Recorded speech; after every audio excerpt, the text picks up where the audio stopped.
Okay, I just want to follow up on this video or on last lesson really quickly. And because I took a little while. I probably would have taken more time if I weren't in the middle of recording training and I didn't want to keep going. But at the end of the day, again, I can rank for anything with really high quality content if I decide to pursue this niche. So, I just decided, okay, I'm finally going to choose one of these. So I've tried all kinds of things. I tried Bye Bye Tattoo. I tried, I looked at lean domain search and name mesh and all the tools we just looked at. And then eventually I had some ideas I kind of liked, like tattooregrets.com, but that was taken.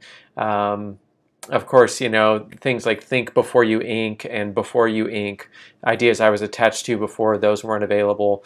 And so ultimately, I found a handful of, I think all of these would have been good options. The disappearingtattoo.com I thought would have been good, or disappearingtattoo.com. I didn't check if that one was available. But I just felt like disappearing, something you get used to in this industry is people in your target audience on the whole are probably not as smart as you generally give people credit for. And I was kind of concerned that people would get lost in typing the disappearing tattoo. And so I didn't do that one. Tattooremovalweb.com was one that kind of includes the exact match keyword. It's not as brandable as I'd like it to be, but I found that one just straight through lean domain search. I liked that one. That one would have been very good, actually, nothing wrong with that. Also, tattooremovaljournal.com was really good, because if I do build out this site, eventually it will be about my personal experiences with images from my tattoo removal process and everything like that.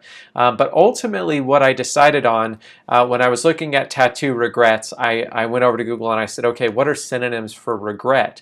And one of the words was rue, like you will rue the day, R-U-E. And I understand, yes, there is potential for misspelling there.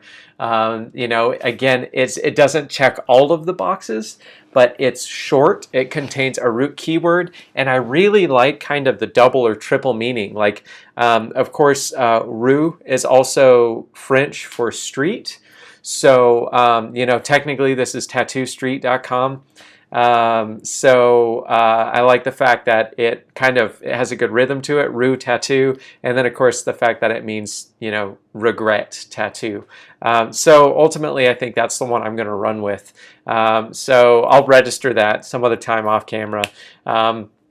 But I wanted to give you a quick kind of rundown of the steps I just went through, and kind of how the lens I evaluated these things through before I came to my conclusion. With that being said, let's jump in to lesson 4.3, and we're going to talk about the best place to register your domain names. Okay, as I mentioned, it's a lot more complex than most people think. It's not as simple as, oh, go register here. It can be, like I could just phone it in and be like, go register your domains at Namecheap, or register your domains through your hosting company. But for me, that's a disservice to you, because there's more to it than that. So the three options I'm going to talk about here are registering your domain through your hosting company, registering a domain through GoDaddy, which is probably the most well-known brand for domain registration, and then also Namecheap, which some of you may have heard of, other people may not have. So I'm going to talk about these three major options. There are dozens, if not hundreds, of domain registrars out there. I'm not going to compare them all, but in my experience, these are the three that I've used over the years, and I think these are the three most common in the internet marketing community. So there are advantages to each of them. The main difference is cost, okay? One thing that I want to emphasize is, you may or may not know this, if you register a domain name and you don't pay for domain privacy, you open all of your registration information to the public. All of that information is public. So someone can search ruetattoo.com if I've registered it and I haven't paid for domain privacy. They can find my address, they can find my phone number, they can find my email, and they can find my full name. Personally, that's not something I'm too comfortable with. I don't think it's something most people would be comfortable with. So always purchase domain privacy. And that's included in all of the pricing we're going to discuss here. And it's one of the things that really shifts the conversation from one registrar to another and makes one much more advantageous than the others, in my opinion. Okay, so if you want the absolute easiest option, the best thing to do would be register your domain with your hosting company. The reason I say that is because there's a technical step in between that I'm going to teach very clearly, and it's going to be very easy to follow, which is called updating your name servers. If you register your domain with a registrar that is not your hosting company, you have to connect the two. I've got a lesson for it coming up. Don't worry about it. Don't panic. It sounds really technical and scary. It's actually a really simple thing. Even if you don't know what you're doing or why it's happening technically, it's a very easy thing to do. And so you'll just have to follow the clicks that I make on screen and it won't be an issue. But if you register your domain with your hosting company, you eliminate that step because your hosting company is now your domain registrar. They know your name servers are theirs, so you don't have to connect the two. They're both in the same place. But the disadvantage is that's going to cost a little bit more. That's going to cost about an extra $10 or $12 a year than the cheapest option. But it is the most convenient, without a doubt, the easiest. $10 a year, I know for some people watching the video, it may be like, oh, it's just $10 a year. For a lot of people too, it may be like, man, $10 a year. Like for some people, that's actually quite a significant amount of money when we're talking about startup costs. And the thing I really want to call your attention to is, as an internet marketer, you will probably own a lot of domains in time if you stick with this. I don't even know how many domains I have. I know there are a lot of internet marketers. I'm not this extreme, but a lot of them own hundreds. And so if you're talking about a $10 difference times 10, that's $100 a year. If you're talking about a $10 difference times 100, that's $1,000 a year, just for no real value add because you wanted to cut out a technical step. So personally, I don't recommend this option, but especially because in the training, in the next lesson, I'm going to talk to you about how to tie the, or in not next lesson, but this is 4.3, so 4.5 is about how to connect your domain name and your hosting company.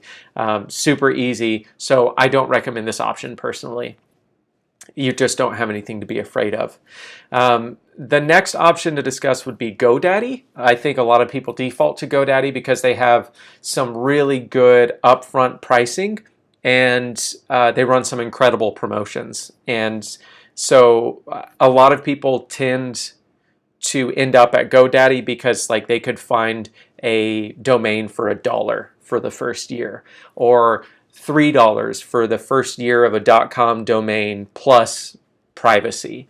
And the problem with GoDaddy is they're going to make their money back somewhere, right? They can't just afford to take a loss always. So what's going to happen is you're going to get that really special promotional pricing for the first year, and then the next year, if you're talking about a .com domain plus renewal fees, it's going to be somewhere around $25, and it's been going up over the years. So depending, it could get up to $28, $30 per year. And for me, it's just not a big enough value add. You get the best deal in the short term. So this year, your domain may cost you $1.08 after fees. I think it's like $1.17. Or it may cost you like $3, including domain privacy. But every year after that's going to be rebuilt at $25. And again, for one domain, not that big of a deal. For 10 domains, a little bit bigger. For 100 domains, if you end up having a pretty large domain portfolio, because you just kind of find a domain you like and you go, yeah, I'm going to register that. It's fun. A lot of people end up doing that. GoDaddy nor hosting company are going to be the best option because they're going to be expensive, the most expensive. I shouldn't say the most expensive, but more expensive than Namecheap. If you want the cheapest option long term, as in the longest outside of talking about kind of bulk wholesale suppliers that you have to like pay an upfront fee with and stuff like that, the best mainstream easy, approachable option is Namecheap. So the first year, your domain privacy is included for free, and then this is where their big difference is. They only charge $3 for it for every year thereafter, whereas GoDaddy charges like $10 plus, and the hosting company typically charges somewhere between $10 and $12 just for privacy alone. And on top of that, Namecheap's baseline pricing is also cheaper, whereas GoDaddy charges about $15 for a .com domain per year at the full non-promotional price. The hosting company charges around the same. Some of them go up to 16, 18 or north of that. Namecheap typically starts somewhere around $10 or $11, especially if you have a coupon code for your first year. So yeah, that's that. My personal choice, in case you can't tell, is Namecheap. I think I actually said it, so I kind of ruined the punchline there. So I want to take a quick look at how to do this. The process varies slightly from registrar to registrar, but it largely remains the same. The steps are going to look very, very similar. It's basically going to be find a coupon code using Google, input the domain you want to register, purchase it, and then you wait sometimes, you know, an hour or two until the domain registration is fully processed. What I will say is don't buy hosting through your domain registrar, obviously with the exception of people that are choosing the first path where you register your domain through your hosting company. It's just not usually as good of hosting, and it's also more expensive typically, and the support isn't as good a lot of the time. We're going to talk about hosting in the next video and my recommendations there, but for now my recommendation, very strong one, is do not buy hosting through the just because you're buying a domain with that registrar, right? There's just not any reason to do that when there are much better hosting companies out there that are around the same price or cheaper and specialize in hosting rather than specializing in being a domain registrar. Okay, so a quick walkthrough of how to get domains as cheaply as possible through GoDaddy and Namecheap. So again, I'm going to get way too close to the camera, kind of cut off the top of my head. Let's look through here. So let's get over into Namecheap. You can see I've already searched it. I'm going to go back to the home page and start from the beginning though. And actually the first step would be find a discount code. So I'm just going to go Namecheap discount codes. Namecheap typically has their own page. Like you can see right here, it's on the namecheap.com domain. So I can click here and I can see discounted registration and transfer, dog day 8 is their current discount code. It's not huge, but you know, it's worth a quick search. It's worth a quick Google search. The same thing, you could search something like this, or GoDaddy discount alone would probably pop it up. And you'll see here GoDaddy discount 99-cent domain names and more. Okay, so I could type in ruetattoo.com, search for it, and you can see I would get 99-cent first year pricing on this. But again, like if I add this to cart and you know, I went through checkout, I think I have to sign in to go through checkout, which I don't. Okay, so you can see privacy protection here is going to be an extra $8 per year, and it's going to renew at $10 per year. So you know, now I'm going to pay $9 today, but next year I'm going to pay $25 plus taxes and fees. Whereas with Namecheap, I'm going to pay, what is it? What's their current discount? $9.66 plus 18 cents. And registration is free for, or excuse me, privacy is free for the first year, and then next year it's going to renew at like $14 instead of $25, which is why I register all my domains with Namecheap. Okay, so I think. Okay, so next lesson we're going to talk about securing hosting. I want to, let's see here really quickly. There's linking. Okay, so yeah, linking your domain name and hosting is what I'm actually going to walk you through step by step, because it's kind of intense. It can be kind of intense if you've never done it before. It's really, really simple overall, but there's not much more to talk about. You know, I could check out on camera, and I'm sure to the joy of many people, put my credit card information in online, but I'm not going to do it. There's just no reason to. I'm not going to register a domain live. It's just really, really simple. Basically, so we'll go back to the domain search. I'll put ruetattoo.com. I can search, and then if it's going to search, I can come down here and I can say, okay, I want to add this to cart. I want to view cart, and then I would have to sign in to checkout. Of course, I went too quickly and it didn't get added to the cart. So again, there's not much sense in me going through this. Basically, in checkout, ta-da, promo code. I apply Dog Day 8. So, okay, I need to log in before it's going to apply the promo code accurately. So again, I'll do that off camera. I don't want to share my username and like log into my account and show all my domains on camera. I'm sorry, no offense. But you can see WhoisGuard is available for free. GoDaddy is actually a little bit more complex of a process. The thing you need to watch out for with GoDaddy is they're going to try to hit you with upsell after upsell after upsell after upsell. Their checkout process is a horrible user experience. Namecheap is going to try and hit you with some, they're not going to try and hit you with some upsells. They're going to offer you like hosting too, but it's much more subtle and less in your face and annoying than GoDaddy. The important thing to note, like I said, I'm not going to do it on camera, but the important thing to note as you go through this process, it's just like buying anything else online. You just need to watch the upsells to make sure you don't accidentally purchase hosting or you don't accidentally purchase an upsell that you had no interest in or no use for, okay?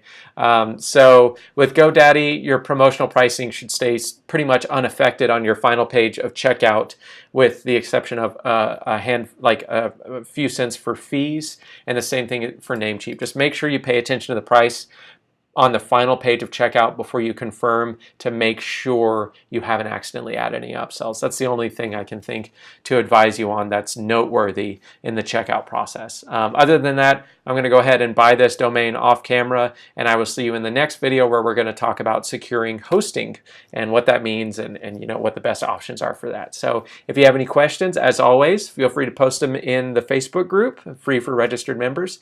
And other than that, I will see you in the next video.